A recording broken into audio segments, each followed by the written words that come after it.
So, good morning na naman sa ating lahat mga ka-agri, and today is January 29 at tayo po ngayon ay ipapunta dito sa ating likod ng ating area, dito sa ating mini farm. So, dito po ay mayroon pong daan dito and yun po yung service natin. So, dito na lang po tayo dumaan sa likod para po mas mabilis ang ating pagpunta. So, ito po yung katuloy mga ka-agri ng ating mini farm. So, ito po yung pinataniman natin ng gulay. And yung ampalaya is mukhang ubos na. Wala na silang net dito. Bali na ubos na po yata. At kung mayroon pang natitira is kukuha tayo para may maulam mamaya mga ka-agri. So, dito po yung pinataniman natin ng gulay mga ka-agri. And sa part na to dati is ampalaya. So, mayroon pang pakonti-konti. And naanihan na po ito mga ka-agri. So bawirin po yung ating pinagtanim dito. Dahil nga po sa maganda yung presyohan noon ng talbos ng ampalaya. And then sa part na to is sili na labuyo. And may mga sili na panigang. So parang pinabayaan na rin nila dahil nga sa ilang beses na nilang naharbisan to mga ka-agri. So ayan. So panigang pala mga ka-agri. Kaya lang is parang pinabayaan na. And marami nang nahinog na bunga. So ayan. Kung makikita nyo, hinog na po yung mga bunga mga ka-agri. Ayun, maraming hinog. So medyo mataas lang at tayo po ay hinihingal. And kung mapapansin nyo mga ka-agri, sa nyog na yun sa taas is doon po yung pinakadulo ng ating range ng ating mga kambing. And doon lang muna yung binakuran natin mga ka-agri dahil masyado pong mahal ang magpabakod. And dahan-dahanin lang natin mga ka-agri. So ito sitaw, pwede pang harbisan to mga ka-agri. Siguro kinukuhanan pa to, so sayang naman. And ayun, mukhang magtatanim ulit sila dito. Nandito pa naman yung kanilang hose ng power spray. And hanggang dyan po yan sa taas mga ka-agri. And dito naman po sa masukal na yan mga ka-agri, yan po yung pinakadulo ng lupa na ating ginagamit dun sa ating mini farm.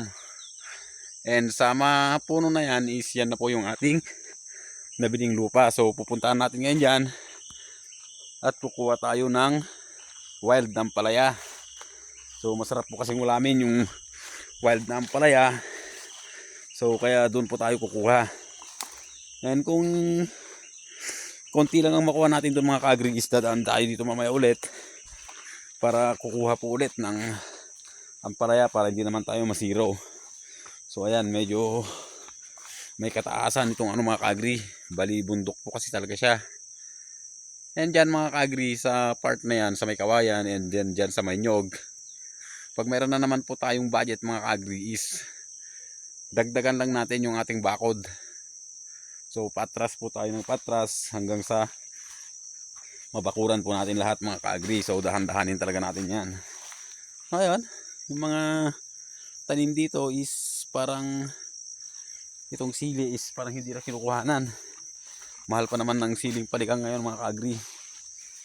So bababa ulit tayo at pupunta tayo sa aming nabiling lupa. So mayroon silang ginawa ditong parang hagdan, pero delikado naman. So ayun, dati ako mismo nagtanim dyan mga ka-agri. Ampalayang tinira natin dyan. And hindi naman siya masyadong nag-click dahil mura po ang ampalaya noon. Pero at least is medyo nakabawi tayo ng konti. And then check lang natin tong napier. Mayroon na naman konti, tumutubo na naman. So isa rin to sa kinukuhanan natin ng pakain ng ating mga lagang kambing at tupa. And makikita nyo rin po dito mga ka-agri yung ating source ng tubig. Nandito po siya mga ka-agri. So ayan. So ito po yung pinakadulo mga ka-agri ng ating ginagamit na mini farm. Bali nasa 1.4 hectares po lahat yon mga ka-agri. Hanggang dun sa pinakaharap. And dito tayo, tignan natin itong imbakan ng aming tubig. So ayun po yung drum. So dito po yung pinaka natin mga ka-agri, source ng tubig natin. So nasemento na po dyan. Itong nakasemento, yan. Yan po yung source, and then naglagay tayo dito ng kulay blue na hose papunta dito sa drum. And dito sa drum mga ka-agri is dito po naiipon yung namin, yung source ng tubig doon. And pag talagang sobrang apaw na siya is mayroon po siyang labasan dito. And dalawang hose po yan kasi dalawa kaming gumagamit.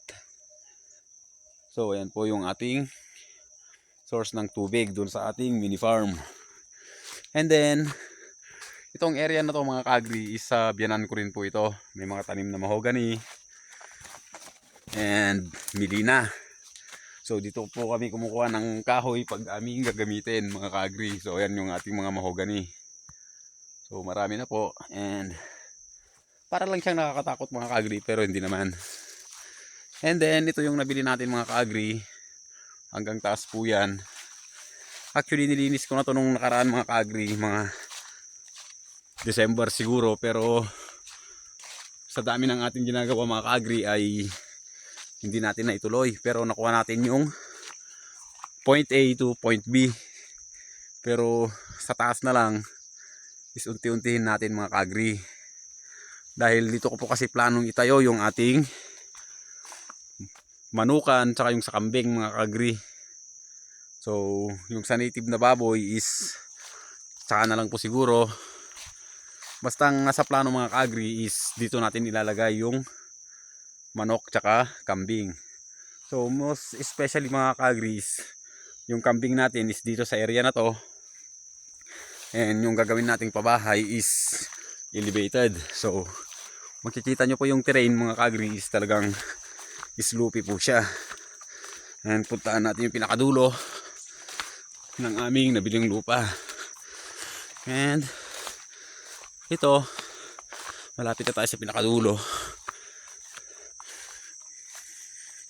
So bali ito na po yung pinakadulo mga ka-agri. So ito po yung mga nilinis natin nung nakaraan. Diyan pa rin. So ito po yung pinakadulo mga ka-agri. Bali ang sign po dito is itong nyog na to. Yan yung nyog. And itong tanim na mga milina na to is straight na po pataas yan. Bali yan po ang pagitan. And kapagod. Akyat ulit tayo para kukuha na ng ampalaya. So yung video natin ngayon mga ka-agri is wala namang ibig sabihin tinor ko. Kumbaga nag-tour lang tayo mga ka-agri. Ayun, so malaki na naman yung mga damo. Actually nalinis na to nung nakaraan. Ngayon maghahanap na tayo ng wild ampalaya. Sana wala namang ahas dahil bilis tumaas yung mga damo mga ka-agri. So, parang wala na yung mga wild na ampalaya dito. Ay. Sayang yung paglinis natin dito, hindi natuloy.